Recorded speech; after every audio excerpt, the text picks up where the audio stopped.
SIR প্রক্রিয়া নিয়ে এই বাংলার মানুষের হয়রানির কথা আমরা সবাই জানি। বাংলার মুখ্যমন্ত্রী তিনি নিজে ধর্নায় বসবেন।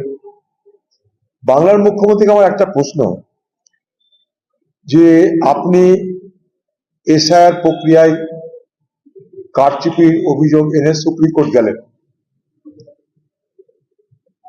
কিন্তু আমি দাবি করছি আপনার কাছে, বাংলার মুখ্যমন্ত্রীর কাছে,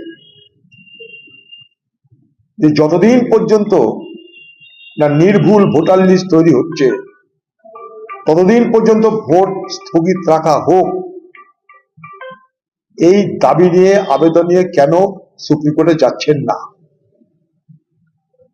আমি দাবি করছি বাংলার মুখ্যমন্ত্রীকে, চোরটা